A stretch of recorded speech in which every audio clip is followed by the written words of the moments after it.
Bonjour et bienvenue dans Voix d'entrepreneurs du droit by Fed Legal. Dans ce podcast, nous recevons des acteurs du monde du droit. Leur point commun ? Une vision entrepreneuriale de leur métier. Des parcours toujours inspirants et empreints de sincérité et d'optimisme. Bonne écoute ! Bonjour à tous, je suis Audrey Deléris et je suis ravie de vous retrouver pour ce nouvel épisode de Voix d'entrepreneurs du droit, le podcast de Fed Legal. Aujourd'hui, je reçois Béatrice Place-Faget, EVP Legal Affairs et Internal Audit du bureau Veritas. Alors Béatrice, vous êtes diplômée d'une maîtrise à l'université de Créteil, puis en droit anglo-américain à Paris 1 Panthéon-Sorbonne, et ensuite d'un Master of Laws à Georgetown. Votre premier poste de juriste était chez France Télécom, où vous êtes resté un peu plus de 5 ans. Puis vous avez rejoint le groupe Eridania Béguincet en tant que juriste senior avant de devenir le responsable juridique de Cerestar après la scission de cette activité.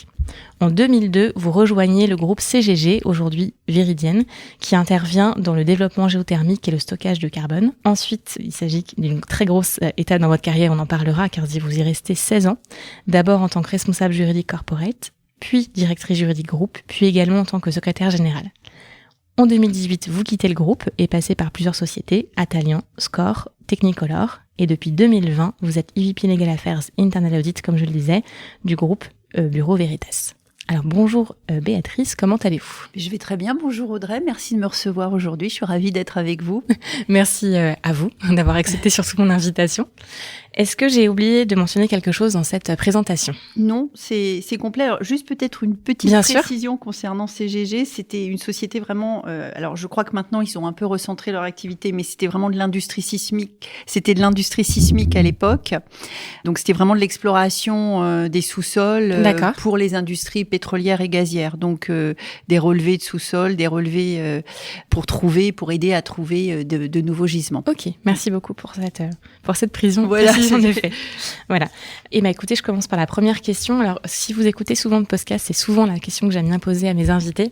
Pourquoi avoir embrassé une carrière de juriste ? Comment vous êtes retrouvé sur les bancs de la fac de droit ? Alors, probablement un peu par hérédité familiale, parce que mon père était directeur juridique, lui aussi, dans l'industrie pharmaceutique. Il s'occupait plus particulièrement des activités contentieuses. Donc, ça n'était pas un métier qui m'était inconnu, comme ça peut l'être pour certains jeunes étudiants qui choisissent le droit sans connaître le métier de juriste auquel les études peuvent mener. Donc, il y avait ça, certainement. J'avais hésité au début avec plutôt la partie gestion, économie, mais j'ai pensé que ça correspondrait bien à mon esprit. J'étais pas entièrement littéraire, pas entièrement non plus scientifique, matheuse, donc voilà, j'ai trouvé que c'était un bon mi-chemin avec un raisonnement très logique, néanmoins dans le droit. Voilà, j'en ai parlé avec mon père. Enfin voilà, j'avais quelqu'un qui pouvait m'expliquer ce sur quoi ça pouvait déboucher. Puis voilà, j'ai tenté pour voir si ça m'intéressait et ça a été le cas. A priori, oui, ça vous intéressait depuis toutes ces années. Voilà. Et justement, là, vous parliez de ce choix de faire ces études-là. En début de carrière, c'est une grosse question que se posent les étudiants. Est-ce qu'on doit passer le CAPA ou pas ? Est-ce qu'on doit devenir avocat ? Vous êtes passé directement en entreprise. Est-ce que ça a été un choix spécifique de ne pas passer justement le barreau ? Alors, d'abord, moi, j'ai fait mes études il y a longtemps. Et à l'époque, il y avait la profession d'avocat, il y avait la profession de juriste d'entreprise. Il y avait même les conseils juridiques encore à l'époque, c'est une profession qui a été fusionnée avec la profession d'avocat au début des années 90, si je me souviens bien. Donc, il y avait moins de passerelles, on voyait moins d'avocats qui passaient en entreprise. C'était deux professions qui évoluaient parallèlement, donc la question se posait moins que maintenant. Maintenant, je dirais à un étudiant en droit, oui, il faut passer le CAPA, et puis après, vous l'exercez en cabinet ou pas, c'est autre chose, mais c'est bien de le faire. À cette époque-là, c'était moins important. J'ai quand même hésité à passer le barreau de New York, puisque j'étais à l'époque à l'université à Washington, donc je l'ai pas fait. Je suis rentrée en France, j'ai cherché un travail, j'ai trouvé en entreprise, voilà. Ça s'est un peu déroulé comme ça, mais voilà, à l'époque, c'était une décision qui était moins importante que ça ne l'est maintenant. Et comme vous disiez qu'aujourd'hui, vous conseilleriez justement de passer le CAPA, pourquoi aujourd'hui c'est... D'abord, je pense parce que c'est vous qui êtes la professionnelle du recrutement dans les fonctions juridiques, mais je pense que c'est quand même les employeurs et même les entreprises demandent très souvent maintenant une expérience en cabinet. Donc c'est recherché. Moi-même dans mon département juridique, j'ai un certain nombre d'anciennes avocates. qui au bout de quelques années ont souhaité passer en entreprise. Ce sont quand même les gens qui passent par des cabinets d'avocats ont des formations très rigoureuses.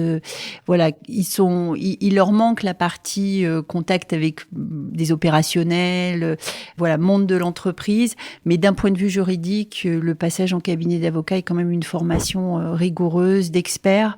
Et je pense que c'est un plus quand on cherche un travail en entreprise. D'accord. C'est vrai que je me permets de rebondir, comme je connais bien le sujet, on me pose souvent la question. C'est vrai qu'à la fois, c'est une très bonne formation, ça c'est indéniable. Pour le coup, si une personne est vraiment persuadée de vouloir rester uniquement en entreprise et de pas être avocat, je voulais aussi rassurer, moi, ceux qui ne passent pas l'avocat ou qui passent pas le concours d'avocat ou qui le ratent, parce que ça arrive à beaucoup de gens. Oui, je voulais pas être anxiogène. Je voulais pas être anxiogène du tout. Dans mon équipe, j'ai aussi des gens qui ne sont pas avocats. Mais c'est vrai que, par exemple, j'ai une directrice du contentieux, c'est une ancienne avocate, ça a un sens sur ce genre de fonction. Voilà. Mais j'ai aussi des gens qui sont venus directement de l'université. Oui, bien sûr. Pas de épreuve en avec vous aussi. Voilà. Exactement. Pas de souci là-dessus. Et justement, j'aimerais bien m'arrêter sur un pan très important quand même de votre carrière. 16 ans chez CGG. Comment ça s'est passé, du coup, de rester 16 ans? Est-ce que c'était un choix? Comment ça s'est déroulé? Dites-nous tout, du coup. Alors, quand je suis rentrée chez CGG, honnêtement, on m'aurait dit que j'allais y rester 16 ans. J'aurais ri. Parce qu'en fait, je suis rentrée donc j'étais chez Ridania Béguincet, qui était un groupe dans l'agroalimentaire, très diversifié, très intéressant. Malheureusement, il a été cédé peu de temps après que je sois arrivée. Il a été scindé en 4 entités cotées qui ont chacune vécu leur vie. Et moi, je suis partie sur une structure qui a très vite été vendue, donc j'ai dû partir. Donc je suis rentrée chez CGG, j'étais juriste corporate, donc en droit boursier. C'était ma première expérience en tant que responsable juridique corporate droit boursier dans une société en plus qui à l'époque était avec une double cotation France et US, donc une petite complexité supplémentaire. Voilà, je faisais juste ça. Je me suis dit, une fois que j'aurais fait ça pendant 3 ans, la vie est rythmée par les calendriers des sociétés cotées. Ça me paraissait pas forcément quelque chose que j'allais faire très longtemps. Cela dit, il s'est trouvé que cette société, quand je suis arrivée, elle faisait un petit peu moins d'1 milliard d'euros de chiffre d'affaires. Puis en quelques années, elle est passée à 4 milliards avec des acquisitions transformantes, des projets complexes de financement pour financer ces acquisitions. Donc tout d'un coup, l'activité que moi j'avais à gérer, dont j'avais à gérer les aspects juridiques, est devenue hyper intéressante. Très très varié, des levées de fonds, beaucoup de financement. J'ai commencé à faire à cette époque-là, à vraiment apprendre aux côtés du directeur financier, qui avait beaucoup d'expérience dans ces domaines-là, les levées de fonds sur les marchés obligataires, sur le marché de la dette, sur les marchés de capitaux. Donc finalement, je me suis jamais ennuyée. En fait, il y a eu beaucoup de choses. Et puis j'ai vécu tout un cycle d'activité parce que à partir de 2015, de la crise pétrolière, l'activité a été fortement heurtée de plein fouet jusqu'à ce que la société parte en sauvegarde, en Chapter 11. Je me suis retrouvée à New York devant le Bankruptcy Court, pour faire rentrer la société en Chapter 11. Donc en fait, je pense que c'est une expérience que j'aurais pas eue dans beaucoup de sociétés. Bon, la partie Chapter 11, ça c'est intéressant, mais bon, on préfère ne pas avoir à faire ce genre de choses. Mais voilà, donc j'ai vécu une aventure en fait avec une société dans une structure relativement petite, enfin très ramassée, avec des chaînes de décision très courtes, à travailler vraiment avec la direction générale de la société.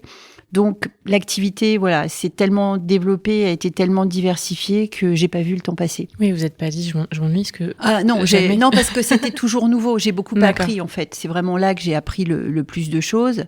Et en réalité, comme c'était en plus une structure relativement petite, voilà, très vite on avait accès au board. Enfin voilà, j'en garde un très très bon souvenir. Oui, une très belle expérience. Oui, c'est une très belle expérience, très enrichissante. Voilà, où j'ai appris plein de choses. Ok. Aussi, petit message à passer plutôt à les juristes qui sortent d'école aussi. On n'est pas obligé de partir tous les 3 ans ou même tous les 2 ans. On peut rester aussi longtemps dans une structure et c'est ok. Il y a pas de règles non plus. Il y a pas de règles et il faut pas bouder son plaisir. Hein. Si on se plaît dans un endroit, il y a pas de nécessité à nécessairement changer. Le tout, moi, ce qui a un peu guidé mes choix, il faut s'amuser dans ce qu'on fait, il faut avoir un certain enthousiasme. Il n'y a rien de pire que d'arriver au bureau le matin en se disant encore une journée. C'est vrai. Donc voilà, il faut avoir une activité diversifiée, apprendre. C'est important. Comme ça, c'est un point très important parce que c'est vrai que moi, je reçois souvent en entretien, mes équipes aussi, j'ai fait le légal, des personnes qui, au bout de 2-3 ans, j'ai fait le tour. Voilà, ça peut arriver, mais voilà, changer tous les 2-3 ans, c'est un petit peu dommage aussi. L'idée, c'est aussi de rester dans une structure, l'accompagner, grandir avec la structure, et c'est ça qui est intéressant. Voilà, alors après, il y a des groupes où ça se passe pas comme ça, où on est, qui sont plus grands, où on est dans des départements hyper spécialisés et où on est dans une activité qui est plus répétitive, en fait. Bon, après, on peut développer aussi une expertise sur des sujets très pointus. Bon, tout dépend un peu de son appétit, de ce qu'on aime. Voilà. C'est vrai qu'on en reviendra après, mais comment ça guider au chauffe, c'est déjà un petit peu répondu. Et justement, c'est très intéressant d'avoir ce retour-là. On reste toujours sur cette étape très importante de votre carrière chez CGG.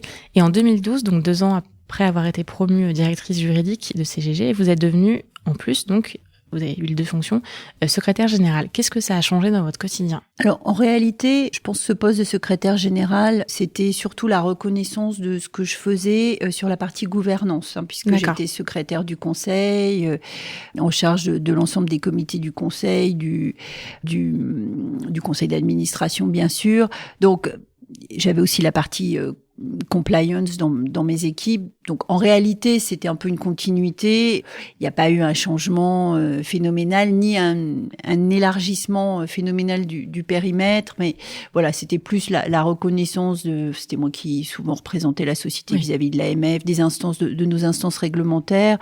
Voilà, c'était plutôt ça qu'un véritable changement de périmètre. D'accord. Donc là, j'ai un peu déjà ma réponse. Est-ce qu'on peut cumuler les 2 fonctions? Dans ce cas-là, très présent, en tout cas, oui. Oui, ça, c'était pas un problème. Et si vous prenez ce que je fais maintenant chez Bureau Veritas, qui, même s'il n'y a pas le titre, ça peut s'apparenter aussi à du secrétariat général, parce que j'ai aussi l'audit interne. Bon, voilà, c'est pratiquement une évolution un peu naturelle pour un directeur juridique. On voit dans certaines sociétés, il y a la RSE parfois qui se rajoute à ce périmètre-là, les affaires immobilières, les affaires publiques. Enfin voilà, il y a un certain nombre de domaines un peu connexes qui ont une forte dominante juridique et réglementaire, qui peuvent très facilement s'agréger dans un poste de secrétariat général et constituer une évolution vraiment naturelle pour un directeur juridique. Et ça, je vous rejoins totalement là-dessus. On voit de plus en plus de directeurs juridiques devenir en effet secrétaire général, soit pour des évolutions internes, pour mieux reconnaître en tout cas leur posture, leur statut en interne au CODIR comme vous à l'époque du coup. Mais c'est aussi un élargissement, et ça on le voit comme vous le dites très justement, il y a RSE mais aussi RH, il y a des directeurs juridiques qui bifurquent de plus en plus. Alors quand je dis bifurquer, le mot n'est pas bien utilisé, justement qui élargissent, qui gardent en général le juridique. J'ai juste une DRH en tête qui a élargi son périmètre DJ et DRH et qui en fait a dû choisir lors du rachat de sa société, et elle a choisi la partie DRH, donc elle a quitté le juridique. Alors, il en reste toujours quand on est DRH, mais il y a des parcours en tout cas beaucoup plus diversifiés, je trouve, en tout cas depuis que moi que j'ai commencé il y a Oui, on n'est plus...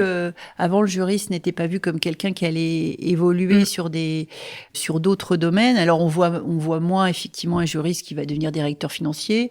Je crois qu'il y a quelques exemples de juristes qui sont même devenus CEO, alors si c'est pas en France, en tout cas à l'étranger.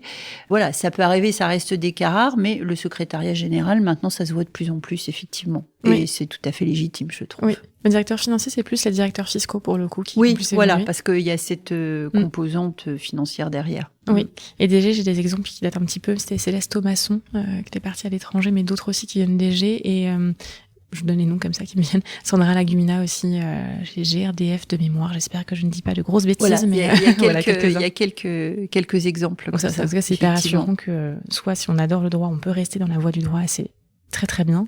Et si on peut élargir à d'autres choses, en tout cas c'est possible, ce qui est toujours très positif. J'ai vu une directrice juridique, alors ça c'était pour le coup aux Pays-Bas, mais elle est devenue directeur opérationnel. Ah super, ok. Ce qui est vraiment, là, pour le coup, ce qui est assez rare quand même, mais elle est devenue directeur opérationnel. Dans la même structure aussi, Dans la même structure, oui.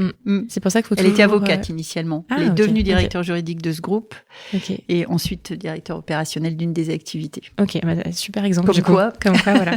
Et c'est souvent vraiment avoir ça en tête aussi, c'est là vous parliez de vos 16 ans chez CGG, c'est ça aussi qui est bien d'en rester dans une structure qui vous permet aussi d'élargir à d'autres matières ou d'autres sujets. Forcément, cette personne-là n'aurait pas pu en fait partir en tant que directrice juridique et prétendre à un poste comme ça ailleurs en fait. C'est des expériences qu'on acquiert effectivement au sein d'une entreprise où on se trouve. J'aurais pas été faire moi du droit du financement comme ça out of the blue dans une autre structure, mais j'ai appris au contact des avocats spécialisés, du directeur financier. Enfin, voilà, c'est comme ça que j'ai développé cette compétence sur deux terrains en fait. Là, justement, vous parliez de ce poste que vous avez aujourd'hui chez Bureau Veritas. On a beaucoup parlé de CGG parce que c'est quand même une partie importante de votre carrière. Chez Bureau Veritas, donc aujourd'hui, qu'est-ce qui fait votre quotidien ? Qu'est-ce que vous faites aujourd'hui ? Alors, Bureau Veritas, c'est un périmètre qui est beaucoup plus large que ce que j'avais connu par le passé. Donc, j'ai en charge toutes les activités juridiques et compliance du groupe. Donc, et sur un périmètre géographique très étendu. Donc, on a à peu près 150 juristes dans le groupe.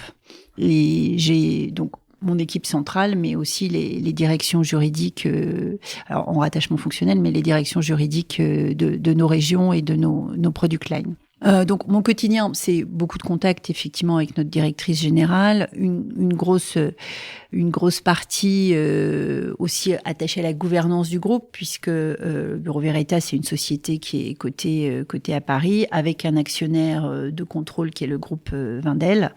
Voilà, mais nos instances conseils, comités se réunissent de façon très régulière, à peu près tous les 2 mois, donc ça revient quand même rapidement. La préparation de l'ensemble de ces réunions nous occupe beaucoup, avec ma directrice juridique en droit boursier. Donc il y a tous ces aspects de gouvernance et de gestion des changements qui peuvent intervenir. Et puis après, une grosse activité de compliance, d'animation de notre réseau compliance. On a des procédures groupes, voilà, qui sont régulièrement, enfin, qu'on doit effectivement mettre en œuvre. Beaucoup de sujets comme ça. Les sujets aussi mis en œuvre, on est très associé à la mise en œuvre du plan stratégique, surtout sur les aspects de M&A. Donc il y a énormément d'activités M&A, c'est un des piliers de notre plan stratégique. Voilà, et puis tout ce qui peut être gestion un peu plus quotidienne de la direction juridique, beaucoup de contacts avec les autres membres du COMEX. Je travaille beaucoup avec la direction financière également. Puisque m'avait dit mon prédécesseur quand je suis arrivée, vous verrez, tous les problèmes vont vous remonter. Voilà, ça ne rate pas. Donc beaucoup de problèmes qui effectivement sont à gérer au quotidien. Voilà, quand on arrive. Donc c'est un quotidien très diversifié. J'ai aussi la partie audit interne. Alors j'ai des spécialistes, parce que c'est pas mon métier j'ai pas fait d'études qui me permettent qui m'est spécialisée sur l'audit interne, mais on travaille aussi beaucoup sur le suivi des missions. Il y a beaucoup également d'interactions avec mes équipes compliance, parce que l'audit interne, c'est pour nous aussi le contrôle de 3e niveau. Donc c'est important qu'on travaille main dans la main, qu'on puisse leur demander de faire certaines vérifications sur des sujets plus compliance. Donc voilà, c'est vraiment une gestion d'équipe, gérer un périmètre qui est très large, donc tous les jours amène son lot de nouveautés. Et est-ce que vous savez combien en pourcentage occupe le management aujourd'hui dans votre quotidien ? C'est honnêtement, c'est difficile à chiffrer. Ça m'a pris pas mal de temps parce qu'on a eu une réorganisation de l'ensemble de nos activités, mais honnêtement, j'ai toujours un peu de mal à raisonner en pourcentage. Ça dépend vraiment des périodes. Oui. Donc, j'y consacre probablement pas autant de temps que je souhaiterais, parce que j'ai des choses vraiment qui m'occupent, opérationnelles à gérer. Mais je sais pas, au moins 15% quand même du temps. Voilà. Et puis parfois 100% quand il y a un sujet, j'imagine. Oui, voilà, ça dépend un peu des moments. Ok. Et ça peut à peine vous poser la question et de rebondir. C'est quoi un bon directeur juridique pour vous aujourd'hui ? C'est quelqu'un qui est flexible, qui est à l'écoute, parce que il faut, alors flexible, ferme sur les flexibles, parce qu'il faut qu'il ait de l'imagination, qu'il soit inventif, créatif, pour aider au mieux les opérationnels, enfin voilà, assister son équipe de direction, ça bien sûr, ne pas être, mais ça c'est vraiment le juriste d'avant qui était très conservateur, bloqué sur ses positions. Donc flexible, ferme quand il faut l'être, parce que bon, il y a des limites. Voilà, et quelqu'un qui dans le monde actuel qui va très vite, voilà, c'est pour ça qu'il faut de la flexibilité. C'est vraiment quelqu'un qui s'adapte, qui comprend, qui doit comprendre vite, qui sait rebondir, qui sait réorienter, qui sait adapter son organisation, qui sait s'adapter au monde, à traiter des sujets qui sont pas nécessairement dans son cœur d'expertise, qui sait s'entourer aussi, c'est important. L'équipe que vous avez autour de vous, c'est essentiel. Voilà, c'est un peu quelqu'un qui est un peu couteau suisse et qui sans être compétent dans tout, a du bon sens et sait comment réagir face aux situations qui se présentent à lui. Et il y a deux choses là que vous avez dites qui me permettent de revenir dessus. C'est la première chose, c'est en effet, il y a plein de choses. Enfin, tout ce que vous avez cité sur la deuxième partie de votre réponse, il y a beaucoup de choses qu'on appelle les soft skills dont on parle tout le temps pour le coup. Et ça est-ce qu'on l'apprend pas forcément à la fac, justement? Non, alors moi mes études remontent, comme je vous l'ai dit un petit moment, mais j'ai pas l'impression, quand je rencontre des étudiants en droit, j'ai pas l'impression que finalement tout ça est beaucoup changé. C'est-à-dire qu'on apprend les textes, on apprend à interpréter la jurisprudence, on apprend l'état du droit, en fait. Mais après, la profession, le métier de directeur juridique, de juriste initialement, la partie soft skill, ça s'apprend pas, ça s'apprend en entreprise. Parfois, ça s'apprend un peu durement parce qu'on n'est pas, on sait pas faire, on se retrouve face à des gens, des personnalités qui sont pas toujours faciles non plus. Donc ça s'apprend vraiment sur le terrain. Ça peut être dur au début, parce que bon, vous rentrez dans une équipe, il faut savoir s'adapter, il faut comprendre les mécanismes. Dans une entreprise, il y a une politique d'entreprise, il y a la hiérarchie, puis il y a ce qui est un peu moins officiel. Ça, on l'apprend pas, on l'apprend sur le terrain. En fait, peut-être que dans les écoles de commerce, il y a un petit peu plus de cours d'aide sur ces sujets-là. La faculté de droit en France reste quand même très traditionnelle dans ses approches. Ça mériterait de se pencher sur le sujet, en fait. C'est vrai que tout ce qui est stage, il y en a beaucoup plus qu'avant, mais c'est vrai que je vois parfois en entretien, je reçois pas énormément non plus des tout juniors, en toute honnêteté, c'est des gens qui ont un petit peu plus d'expérience, qui connaissent déjà l'entreprise. Mais quand il m'arrive de recevoir vraiment des jeunes diplômés, il y en a qui veulent tout faire pour le coup tout de suite, du M&A, des gros sujets, etc., mais qui ne connaissent pas l'entreprise et qui pensent être opérationnels surtout. J'ai fait la fac de droit aussi, comme vous, même si je suis pas du tout juriste aujourd'hui, c'est plus mon métier. Et je sais que en 16 ans, ça a pas beaucoup... moi aussi, c'est 16 ans, du coup. C'est un chiffre clé dans cette interview. Je pense que ça n'a pas énormément changé non plus, parce qu'on arrive, c'est pas qu'on ne sait rien faire, parce qu'on a appris plein de choses très théoriques et très, très importantes. Maintenant, c'est vrai que c'est grâce à des stages, c'est grâce à regarder des managers, des juridiques, pour le coup, voir comment ils interagissent. Je pense qu'on apprend à raisonner. Oui. On apprend le raisonnement juridique à l'université. Après, au-delà de ça, c'est important d'apprendre des gens qui ont plus de seniorité que vous dans l'entreprise, de voir comment ils se comportent, comment ils abordent un problème, une problématique qui leur est présentée. Je sais que dans les cabinets d'avocats, très souvent, les jeunes collaborateurs sont dans le bureau d'un associé pour justement le voir apprendre en le voyant travailler. Ça a été c'est quelque chose qui est un peu moins simple maintenant avec le télétravail. Mais moi, je trouve toujours dommage un stagiaire en télétravail, si vous voulez, il passe, alors ça, je veux pas être, le télétravail, moi aussi j'en fais, ça a donné une certaine flexibilité, j'aurais adoré avoir du télétravail quand mes enfants étaient petits, parce que ça donne de la souplesse, tout ça c'est très bien, mais c'est vrai que quand on apprend son métier, bon, un stage en télétravail, on passe à côté d'une partie de l'apprentissage, en fait.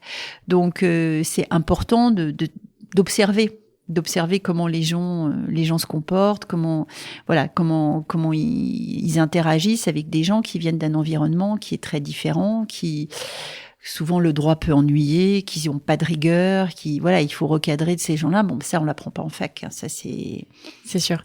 Vous dites vraiment quelque chose aussi que m'a dit à ce même micro Olivier Chaduto, du coup des tout sur les stagiaires et d'ailleurs même des profils plus juniors hein, pour le coup. On peut pas, enfin ça paraît complètement aberrant entre guillemets, alors ce sont pas les mots qu'il a employés, mais en tout cas moi je trouve ça aberrant aussi d'être stagiaire en télétravail, parce que on apprend en effet, forcément qu'en voyant, c'est pas forcément tout seul chez soi qu'on va apprendre la pratique. Et c'est vrai que là je bifurque un peu sur le sujet, mais aujourd'hui il y a tous ces sujets d'IA qui supposent du coup d'avoir des sessions d'outils. Alors il y a beaucoup de juristes qui ont peur que ça les remplace. Moi je pense, à mon niveau en tout cas, que ça va pas, de ce que je vois en tout cas, que ça va pas remplacer les juristes. Ça va remplacer peut-être les juristes juniors, mais il faudra pas oublier de les former, ces juristes juniors, pour que ça devienne de bons seniors, parce qu'on aura toujours besoin de juristes seniors, et il faut des managers prêts à les former, même si un outil va peut-être améliorer la capacité à avoir l'information qui peut-être été obtenue par des juniors. C'est aussi une responsabilité quand on accepte de prendre des stagiaires. Il faut pas être en télétravail la moitié de la semaine parce que du coup, s'ils sont tout seuls au bureau, ça ne les aide pas non plus. Non plus, exactement. Ça marche de tous les côtés de l'ordinateur. Hein. S'ils sont chez eux ou tout seuls au bureau, ça n'a pas beaucoup de sens. Donc c'est une responsabilité. Nous aussi, les gens, vous voyez, qui arrivent en période d'essai, en période d'essai, on leur demande d'être là parce que pour les voir, pour qu'eux-mêmes se familiarisent avec l'entreprise. Et ça, je dirais, c'est quel que soit le niveau, c'est important qu'ils soient dans l'entreprise. Vous voyez, chez Bureau Veritas, il y a une politique de télétravail qui est très avantageuse puisque les gens peuvent avoir jusqu'à 3 jours de télétravail. Bon, faut trouver un équilibre. Oui. Et notamment pour nos jeunes recrues. Voilà, on leur demande de venir, même si c'est vrai que parfois ils se retrouvent dans des bureaux un petit peu vides. Tout à fait. Mais c'est vrai que on a fait une petite digression quand même importante parce que je trouve que ça a quand même un rapport avec le fait d'être bon directeur juridique, parce que aujourd'hui, de ce que je vois et les demandes aussi de mes clients, il faut être tout ce que vous avez dit pour être un bon directeur juridique. Puis c'est aussi manager et piloter des sujets qui sont en dehors aussi parfois du scope juridique. Voilà. Oui, et dans une organisation qui évolue aussi avec l'IA, avec le télétravail, ça peut paraître anecdotique, mais en fait, je pense qu'être directeur juridique aujourd'hui, c'était pas la même chose qu'il y a peut-être 15 ans ou 20 ans. Ça fait partie de la gestion de l'équipe, d'arriver à vraiment animer tout un réseau juridique au sein de l'entreprise. Ça fait aussi partie du rôle. J'ai une question à vous poser maintenant sur on va revenir sur vous, parce qu'on est là pour parler de vous aussi, Béatrice, quand même. Qu'est-ce qui vous plaît dans votre métier? Parce que vous en parlez quand même avec beaucoup d'enthousiasme. Donc la diversité, j'ai la chance d'avoir des thèmes, d'avoir un périmètre assez large, donc avec l'audit interne. Donc j'ai beaucoup appris aussi de mes directeurs. Il y a eu plusieurs directeurs de l'audit interne. J'ai beaucoup appris d'eux parce que je travaillais avec l'audit interne parce que en tant que juriste, on travaille beaucoup, régulièrement avec les auditeurs internes, surtout quand on est en charge du comité d'audit. Mais pour autant, j'avais jamais eu cette charge. Donc j'ai beaucoup appris avec mes directeurs d'audit interne. Donc ça c'est déjà un sujet nouveau. Le groupe Bureau Veritas opère dans 140 pays, donc une grande diversité géographique, une grande diversité de sujets, une grande diversité de maturité dans les organisations. Donc, ce qui me plaît beaucoup, c'est la diversité des sujets, tant des sujets sur le fond, en fait. Hein, on fait du M&A, on fait de la compliance, la gouvernance, que la diversité géographique, le contact avec des personnes qui évoluent dans des environnements très différents. Et donc des sortes de micro-cultures d'entreprise localement très différentes. C'est un groupe qui a été pendant très longtemps on essaye maintenant de créer une sorte de culture plus transverse et de mettre un petit peu plus de liens dans tout ça, mais c'est un groupe qui a été très décentralisé, donc il y a des cultures qui, d'une région à l'autre, d'une activité à l'autre, peuvent être un peu différentes. Donc tout ça, je trouve que c'est très enrichissant. Ok. Et vous avez été dans des secteurs très différents. Est-ce que et justement, c'est une question-là est importante aussi à vous poser. J'en avais parlé avec Philippe Andreau, l'ancien directeur juridique de Suez, qui était avant chez Technicolor aussi, où vous êtes passé. Oui. Est-ce que justement, vos choix de carrière ont été conduits par ces différents secteurs d'activité? Enfin, comment ça s'est fait? Il y a 2 questions liées dans cette question, justement. Alors, quand je suis rentrée chez France Télécom, c'était un petit peu le hasard, mais c'est un secteur qui était très très intéressant. Après, j'ai pas nécessairement cherché, j'ai pas souhaité me spécialiser dans un secteur très particulier. À la fin, je suis quand même restée plutôt dans des activités de service, puisque j'avais, en dehors d'Eridania Béguincet, j'ai pas été dans des groupes industriels. Donc c'est plutôt des activités de service dans lesquelles j'ai travaillé. Après, j'ai fait moi beaucoup de corporate droit boursier, donc l'activité sous-jacente est importante, il faut la comprendre, mais on est moins au quotidien des opérationnels. Donc voilà, donc c'est pas vraiment le secteur d'activité. Je pense que quand on est juriste, par exemple dans le secteur pharmaceutique, oui. C'est une activité très très spécifique. Et donc du coup, quand on recrute dans ces secteurs-là, on demande des gens qui sont vraiment spécialisés sur ce secteur d'activité.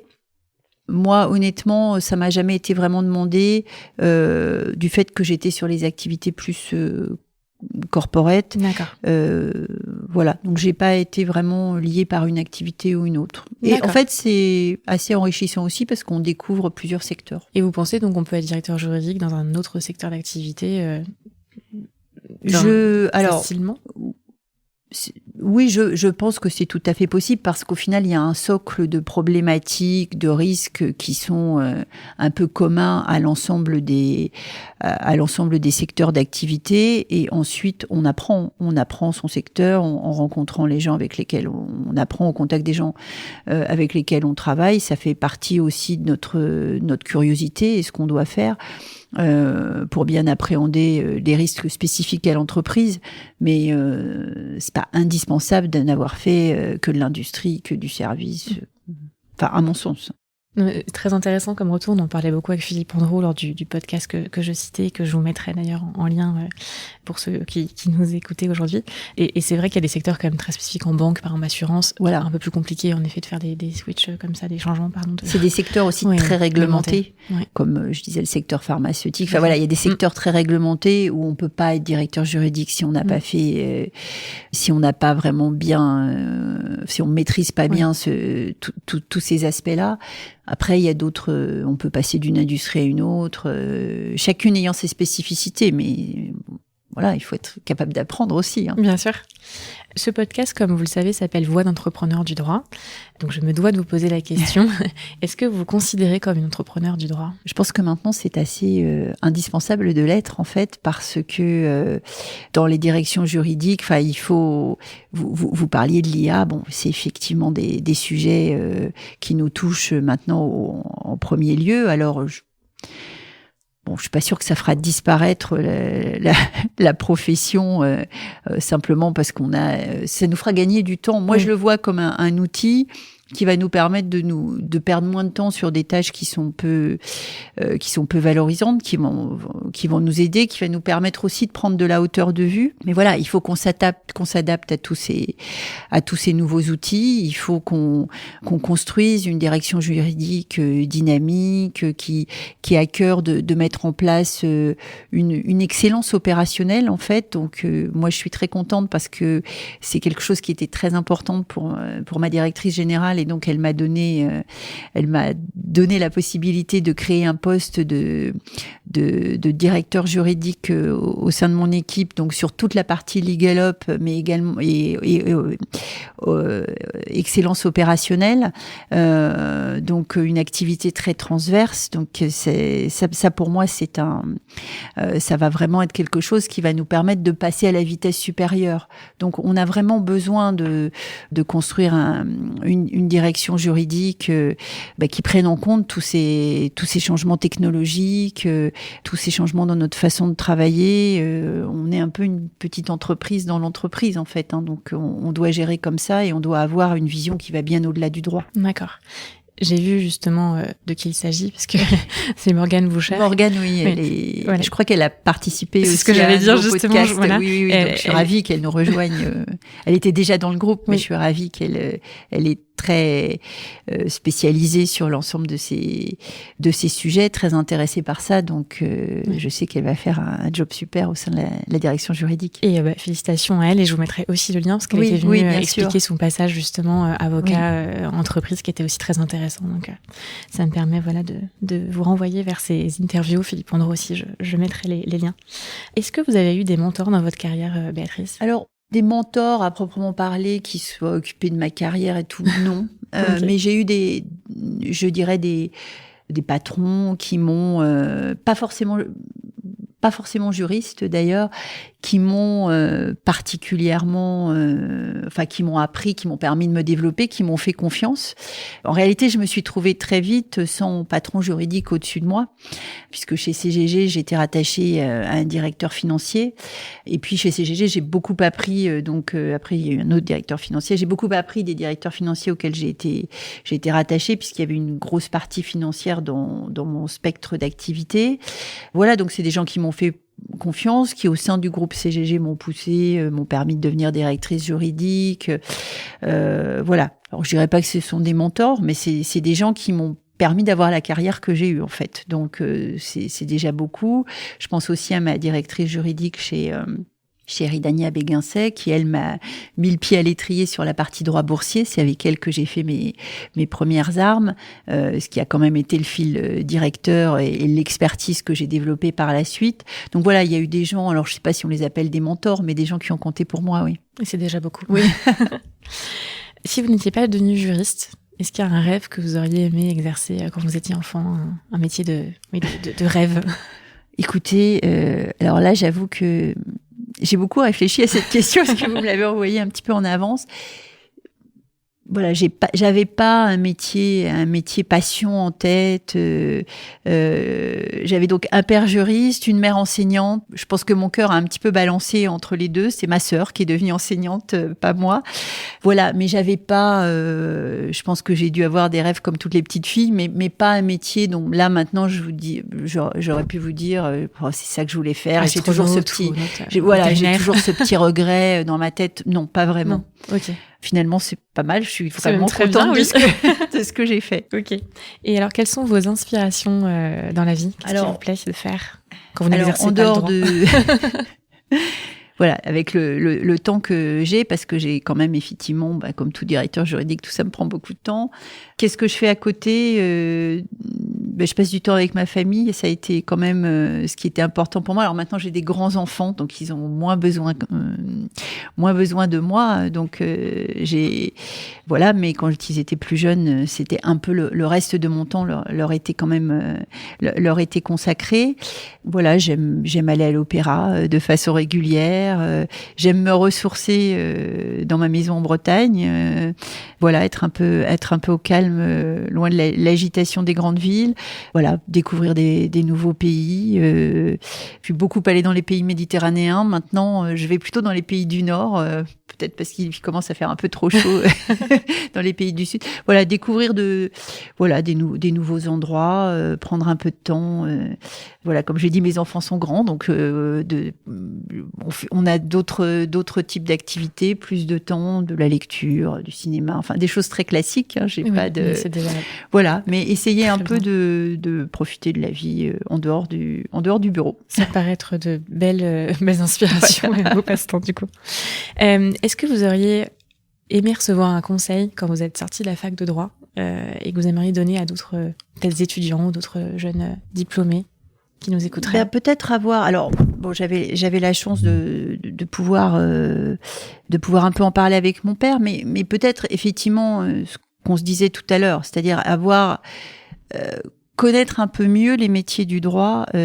Alors maintenant, c'est un petit peu plus quand même l'université donne quand même quelques idées sur ce qu'on peut faire après. Mais c'est vrai que c'est ce qu'on se disait tout à l'heure. Il n'y avait pas vraiment tellement de conseils sur ce qu'allait être la vie d'après, en fait. Oui, on pouvait passer des concours administratifs, on pouvait devenir avocat, on pouvait devenir magistrat. Le métier de juriste d'entreprise, à l'époque, était finalement très peu... on en parlait très très peu en université, donc j'aurais aimé être un peu plus accompagnée sur ce que je pouvais faire après, comment le faire. Moi, je me souviens, j'ai fait des stages en cabinet d'avocat avant de rentrer en entreprise. La première fois qu'on m'a parlé d'un procès-verbal d'assemblée générale, le seul procès-verbal que je connaissais, c'était les contraventions qu'on pouvait avoir quand on se garait mal dans la rue.